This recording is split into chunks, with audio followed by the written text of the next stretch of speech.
আসসালামু আলাইকুম। Hi friends, আপনাদের সবাইকে শুভেচ্ছা এবং স্বাগতম। আশা করি আপনারা সবাই ভালো আছেন। আপনারা যারা আমার চ্যানেলটি সাবস্ক্রাইব করেছেন তাদের সবাইকে অনেক ধন্যবাদ। আর যারা এখনও সাবস্ক্রাইব করেননি তাদের অনুরোধ জানাচ্ছি আমার চ্যানেলটি সাবস্ক্রাইব করার জন্য। আজ আপনাদের জন্য নিয়ে এসেছি খুবই মজাদার একটি রেসিপি। রেসিপিটা হলো বাটা মাছ দিয়ে আলু বেগুনের চচ্চড়ি। এর জন্য আমি 300 গ্রাম বাটা মাছ নিয়েছি, যা আমি আগে থেকেই কেটে ধুয়ে নিয়েছি।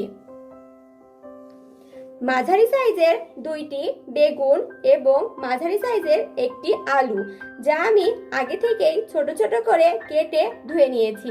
টমেটো 1টি, পেঁয়াজ কুচি 4-5টি, কাঁচামরিচ 6-7টি, হলুদ গুঁড়া 1 চা চামচ, মরিচ গুঁড়া 1 চা চামচ, সরিষা পাউডার 1 চা চামচ, ধনিয়া গুঁড়া 1 চা চামচ, জিরা বাটা 1 চা চামচ এবং স্বাদমতো লবণ, রসুন বাটা 1 চা চামচ।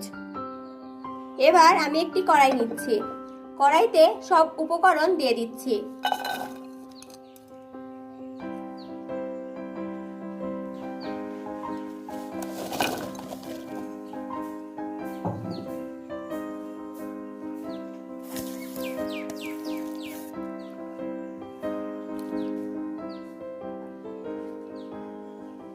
পরিমাণ মতো সরিষার তেল দিচ্ছি।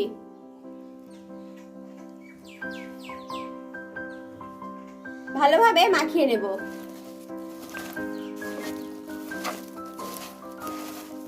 এবার মাছগুলো দিয়ে দিচ্ছি। আবারও ভালো করে মাখিয়ে নেব।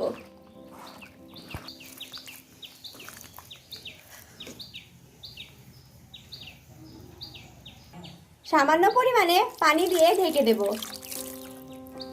এবার ঢেকে দিচ্ছি। মাঝে মাঝে নেড়ে দিতে হবে।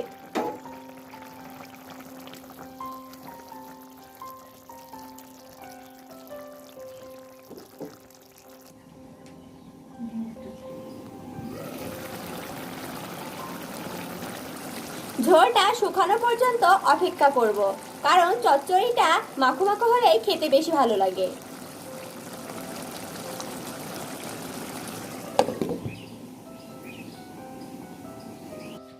তৈরি হয়ে গেছে বাটা মাছ দিয়ে আলু বেগুনের চচ্চড়ি। এবার আমি নামিয়ে পরিবেশন করব। রান্নাটা কিন্তু খুবই অল্প সময়ে এবং খুব সহজেই তৈরি করা যায়। আপনারা বাসায় অবশ্যই এটা ট্রাই করবেন। আমার এই রেসিপিটা নিয়ে কোনো কোশ্চেন থাকলে অবশ্যই কমেন্টের মাধ্যমে জানিয়ে দেবেন। আজকের মতো বিদায় বন্ধুরা, খোদা হাফেজ।